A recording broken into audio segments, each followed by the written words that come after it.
With more than a decade since its inception, the Borderlands series has covered a lot of the same ground, with 3 main games under its belt, alongside the surprising Tales from the Borderlands and the underwhelming pre-sequel. Borderlands has firmly established itself with its lighthearted tone, loot-and-shoot structure, and zany characters. It makes sense then that Tiny Tina's Wonderlands, the first big game that takes a real step away from the main franchise, still sticks so close to the selling points of the original games, with just a few new ideas peppered in to warrant an entirely new title. While it doesn't always feel as grand in scope as a game like Borderlands 2 did, there are a lot of things new and familiar that Tiny Tina's Wonderlands does right. And while it suffers from many of the problems as the originals, I couldn't help but thoroughly enjoy Wonderlands on its own terms. It should come as no surprise that Tiny Tina's Wonderlands doesn't stray too far from its original series, as its basis is the Borderlands 2 DLC Assault on Dragonkeep. As such, this is another game set in the Borderlands universe, with many familiar characters and very similar art style, but in Wonderlands, you're playing a game called Bunkers and Badasses, the Borderlands equivalent of Dungeons and Dragons. You take the role of the Fate Maker, who is the main focus of this B&B campaign, and your track through the game is meant to be a visual representation of that campaign. The game is named after Tiny Tina though, and she's at the center of it all. Her role lies as the effective dungeon master for this B&B game by narrating the story, and the game frequently pulls out of the fantasy during cutscenes to show her explaining or introducing a big new character or plot twist. While she's had a bit of a cult following in the past, putting Tiny Tina at center stage works wonders for Wonderlands. She has more than enough charisma and energy, hilariously brought to life by Ashley Birch, to keep the game afloat and engaging even during its dull moments. Her small quips and genius one-off comments showing how a DM may lose their train of thought work perfectly for her character and make the game a blast to just sit through. Borderlands is a series whose story lives and dies by its characters, and outside of Tiny Tina and Queen Butt Stallion, the vast majority of characters are new to this game and equally as charmingly performed and written. The 2 other main characters in the game with you are Valentine and Fret, voiced respectively by Andy Samberg and Wanda Sykes. And the main villain is the Dragon Lord, voiced by Will Arnett. This is one of the best examples in recent memory of games using big-name Hollywood actors to their advantage, as each of the 3 are distinct and never feel out of place, and you can easily and instantly recognize each of their voices. If you're familiar with the past Borderlands games, you'll be acutely familiar with the type of humor and writing here too. The Dragon Lord feels very similar to Handsome Jack in his self-awareness and sarcastic appeals for your sympathy, while many other characters, including Valentine and Fret, hit on some of the same humor the series has done before. It's not less funny, but it's not treading much new ground in the writing. The quests, too, aren't much to write home about on their own. Most of them follow the same structures that the series has seen before, and the differences come primarily in some of the context. As mentioned, Tiny Tina controls the game world, so she determines when certain events happen and when characters show up. The fantasy also allows the main campaign to have some remarkably wacky moments that create an overarching tone of absurdity and point back to this being a game created frequently on the fly in a D&D-like setup. The main campaign itself doesn't have the greatest payoff or the most intriguing plot, but it does provide a great way to get into the gameplay and see many different types of environments, all while surrounded by the great performances that give a high floor to even the dullest or more repetitive moments.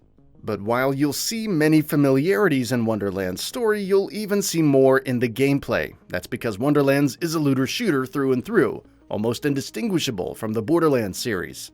There are some RPG elements, primarily in your character construction. You can choose a class that has a bit more of an effect on your playstyle than the simple special move that past games focused on. Mostly though, the ability to upgrade specific stats with hero points alongside the existing skill tree. However, I didn't put too much of an emphasis on these, since the main way to get better is, as expected, getting better weapons and higher rated loot. While the missions can be framed as many different ways as Tiny Tina would like, the vast majority of them boil down to a simple linear progression of gunning down increasingly difficult enemies. Luckily, Borderlands hit the nail on the head for how most of the guns feel to use. And Wonderlands takes that gunplay almost directly from its predecessors. Weapons look and feel very similar to how they have in the past, and there's a similar special move that each class can use for large damage.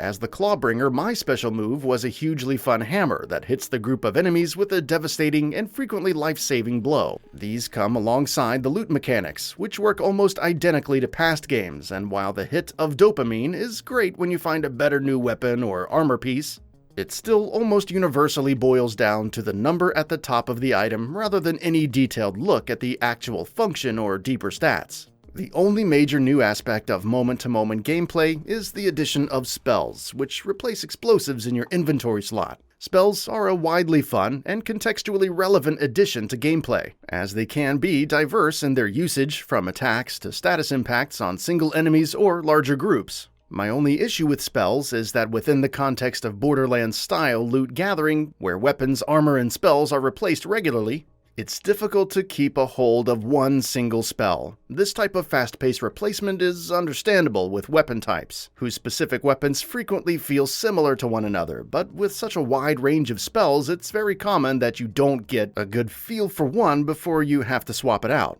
The other major change to gameplay is the structure of the map. Specifically, there is now an overworld that you can use to travel between different world areas, as opposed to primarily fast-traveling between them in past games. This is a generally good addition to gameplay as it makes things feel a bit more cohesive, and the general sense that this is a D&D board with erasers, bottle caps, and cheese puffs lying around the board adds another sense of scale to the overall tone. Within the overworld, you often come across random combat encounters, primarily with enemies appearing out of nowhere in tall grass and bring you into an enclosed encounter space and task you with killing everyone. While these are great for grinding, which you'll have to do a lot of to keep up with the recommended levels for story missions, they can also become very repetitive very quickly. I found myself trying to avoid them as much as possible and only seeking them out when I absolutely needed to. It's worth noting that the environments and enemy types throughout Wonderlands feel a bit less creative than in the Borderlands games.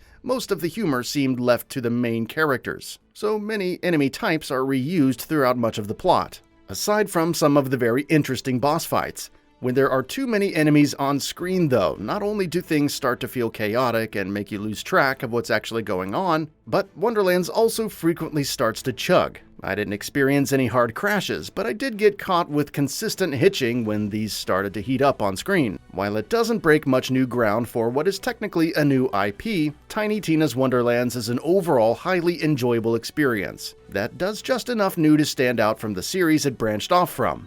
While it doesn't fix some of the issues with the writing and loot mechanics that Borderlands has been plagued by for its entire existence, I found myself consistently engaged with the world, characters, and gameplay that Wonderlands offers, frequently coming back for more even when I didn't expect to. There's certainly a large portion of Tiny Tina's Wonderlands that we've played at length before, but from the lovable characters to the addicting gunplay, it's hard to argue that it doesn't hold up to make this experience worth playing.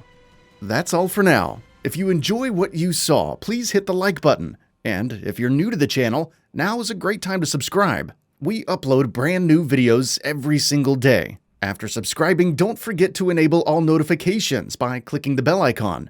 Thanks for watching this video, and we'll see you next time, right here on GamingBolt.